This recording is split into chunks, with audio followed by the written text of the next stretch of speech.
Acá estamos en Código, nos acompaña Diana Cohen-Agret. Señora, gracias por acompañarnos. Gracias por invitarme. Le pedimos que nos acompañe a ver en un minuto un resumen de uno de los aspectos que podemos tratar y que tiene que ver con la violencia sin reglas en la sociedad, que es el tema del femicidio. Un minuto, director, a ver.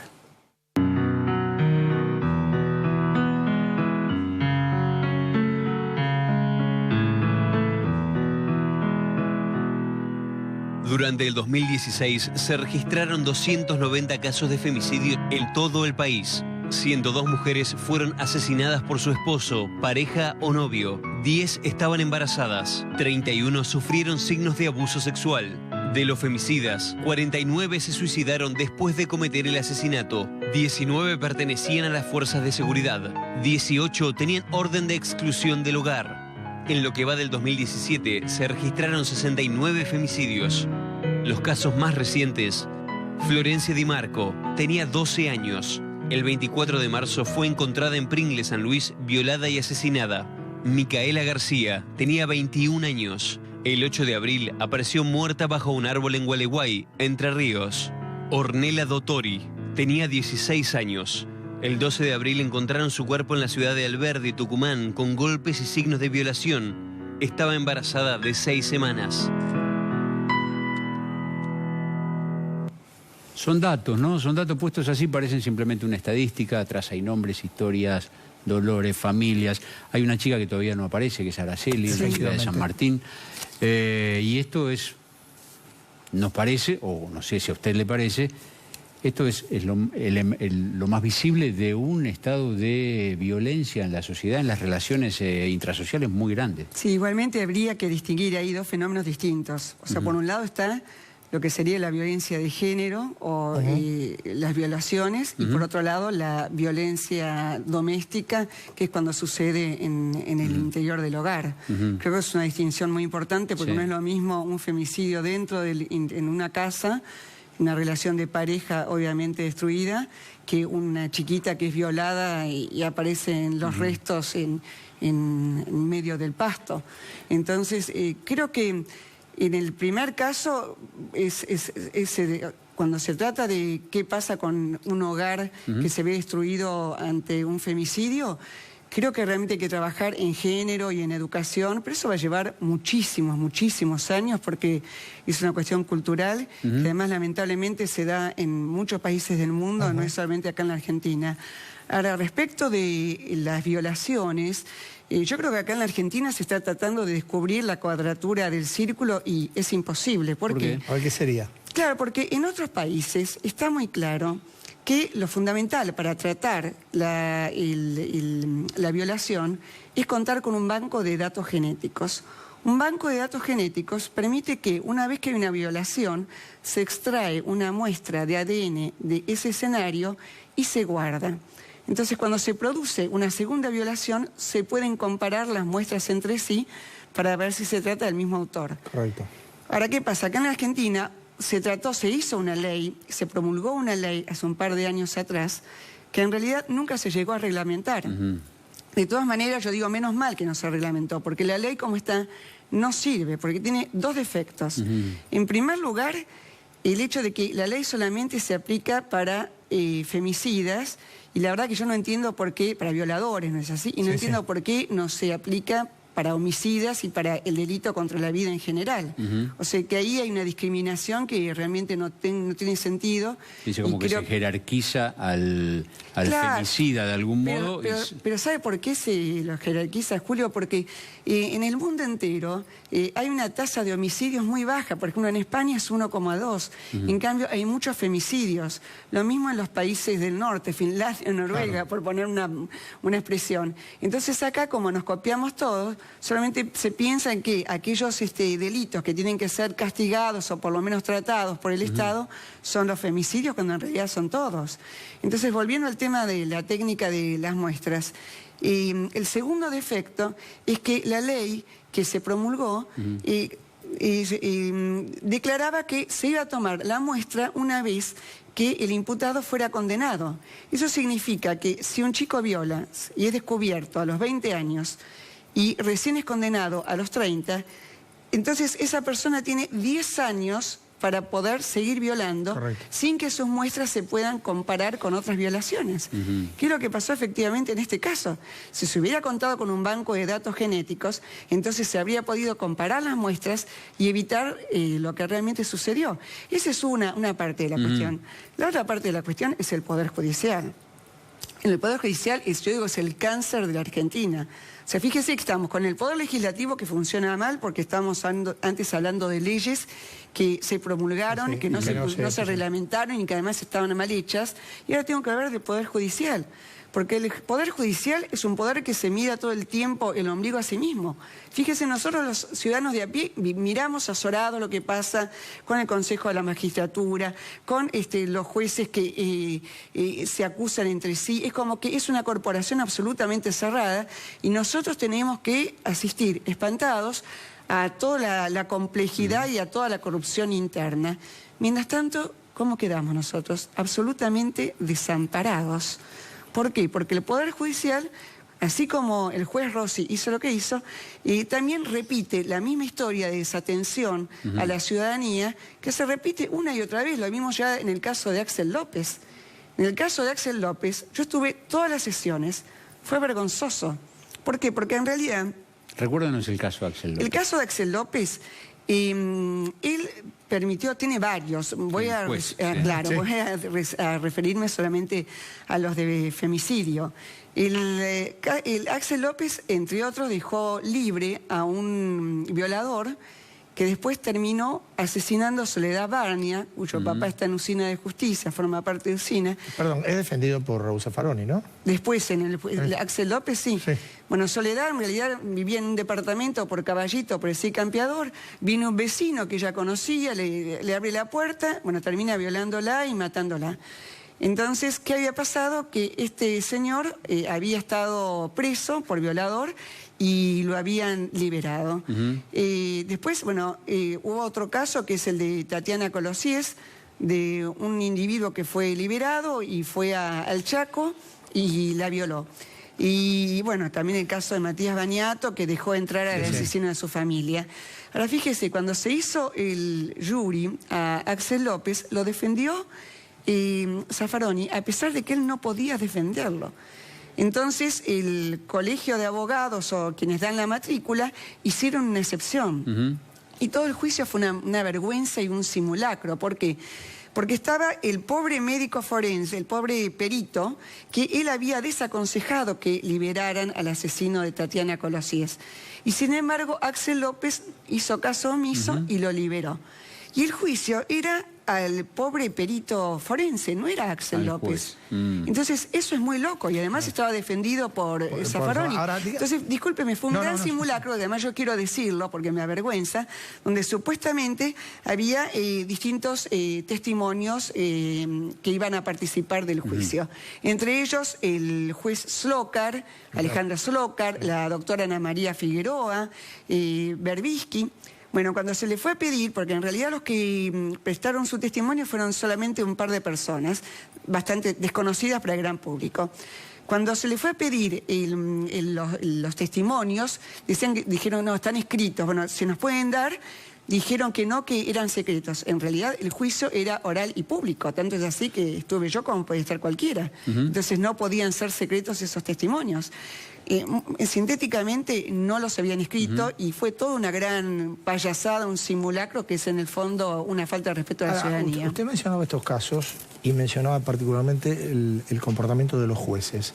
Ahora, uno se pregunta, ¿es solo el comportamiento de los jueces o hay además un componente de la legislación que reina en la Argentina? Sí, son las, Eduardo, yo creo que son las dos cosas justamente. Es la legislación que no funciona. Fíjese, esta ley iba a salir y salió mal. Y además tampoco salió.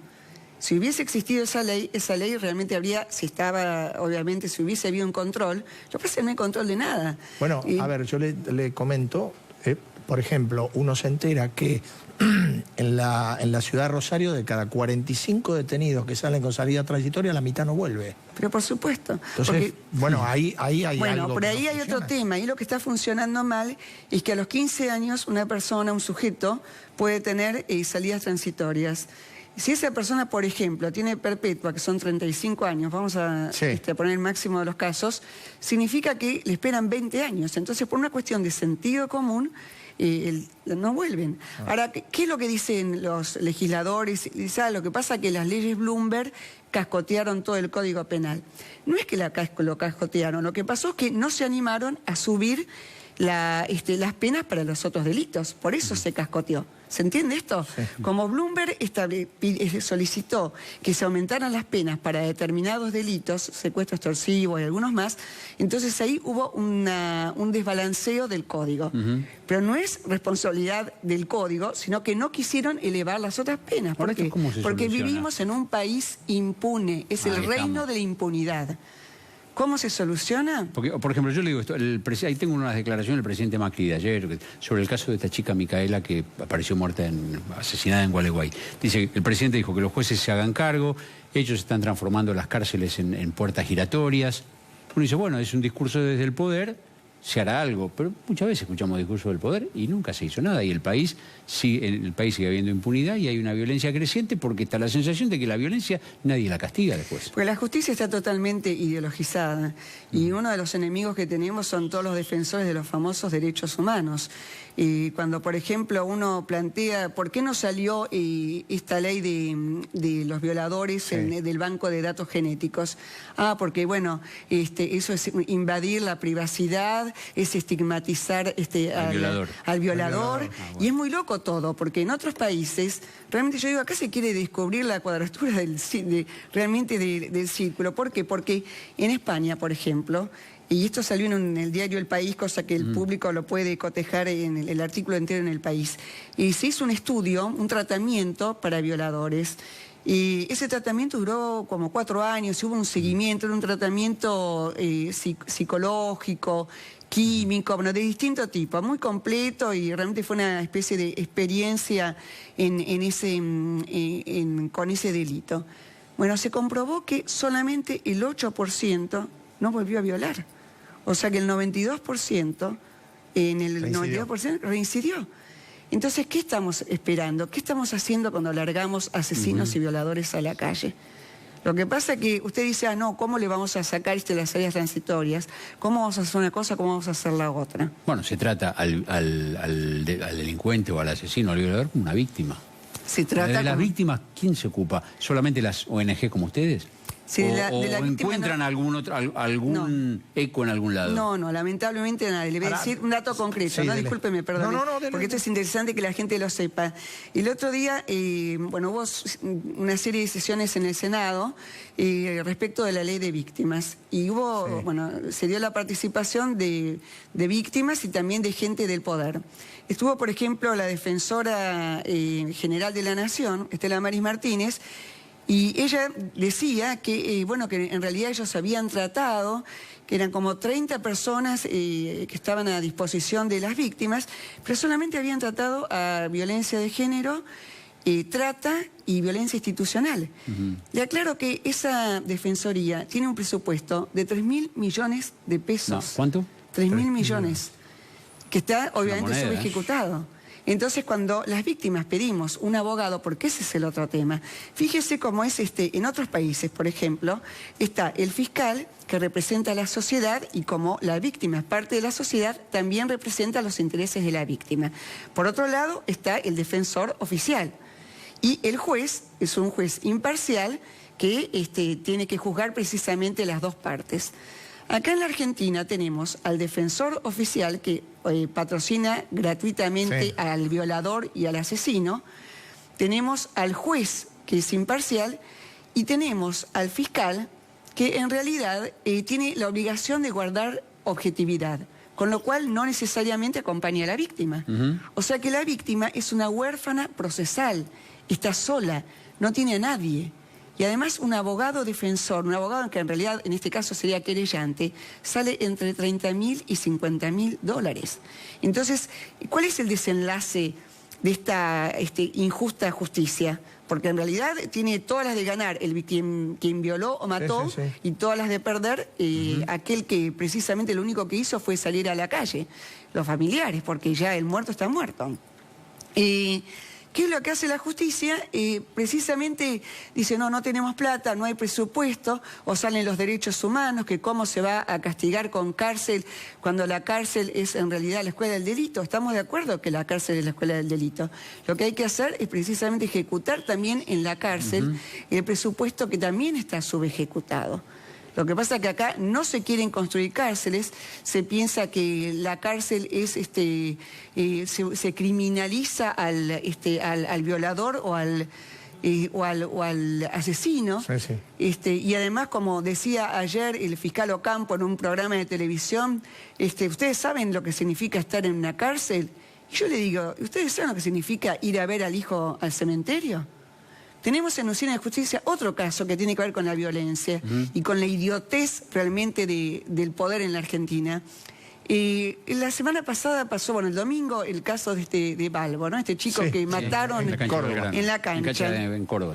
Fue un horror porque además eso habla de la decrepitud moral que sufre la Argentina, porque yo no sé quién estuvo peor, si aquel que lo mató, aquel que le robó los zapatos son muertos, o aquellos que permanecieron indiferentes en la escena. O sea, realmente, ¿qué es lo que nos está pasando? ¿Cómo podemos permanecer indiferentes cuando se está matando una persona? Eso por un lado. Por otro lado, no hace falta ir a la cancha. Nosotros tenemos en Usina de Justicia a una mamá, Marcela de Asa, cuyo hijo fue muerto hace cosa de un año simplemente por gritar el gol de Boca. El chico estudiaba ingeniería, Eduardo Cecchino, estaba con dos compañeros de la facultad en un bar de San Telmo, cerca de la facultad, mirando un partido. Él gritó el gol de Boca. Cuando salió de ese bar, un sujeto lo apuñaló. Entonces, hoy precisamente se llevó a cabo la segunda audiencia de ese juicio. Ahora, ¿cómo se puede defender una persona que apuñala a un chico de 25 o 26 años simplemente porque gritó un gol? Ese sujeto no puede salir más de la cárcel. Ahí no hay derechos humanos que valgan, porque ese sujeto destruyó familias enteras, porque también los compañeros quedaron destruidos. Cuando hay una muerte, hay muchísima gente que sufre. Entonces yo no puedo creer que vayan los familiares a pedir al Congreso, los familiares de los reos, de los que están purgando una pena. No puedo creer que se esté defendiendo a los que violaron o a los que mataron. Entonces lo que necesitamos es un cambio cultural y que la gente se juegue, porque lo cierto es que uno nunca sabe de qué lado de la vereda está. Y cuando se habla que, estamos en realidad criminalizando la pobreza, eso es mentira, porque lo que estamos armando es una guerra de pobres entre pobres. Y esa guerra en gran medida está dada porque no hay una justicia que funcione. Y le digo con datos muy concretos, de cada 10 homicidios, de 5 se desconoce el autor. Y además, según los datos del Consejo de la Magistratura y antes del Ministerio de Justicia en el mapa del delito, lo que sube año a año es la justicia por mano propia, esto es la venganza privada. Y yo le hago una pregunta a ustedes. Yo soy un muchacho de un asentamiento precario, ¿no? Vienen y me matan a mi hermano. ¿Yo acaso voy a esperar que se haga justicia por las vías legales? Obviamente voy y lo mato. Entonces, lo que está incrementándose es la venganza privada, donde el hombre vuelve a ser el lobo del hombre. Vivimos en una sociedad violenta y desde el poder, aquellos que tienen la capacidad como para poder frenar esta barbarie, lo único que hacen es impulsarla, por comisión o por omisión, porque también se mata con una lapicera. Los jueces matan con una lapicera. Doctora, muchas gracias. Muchísimas gracias. Gracias a ustedes. Bueno, venimos en un ratito en Código.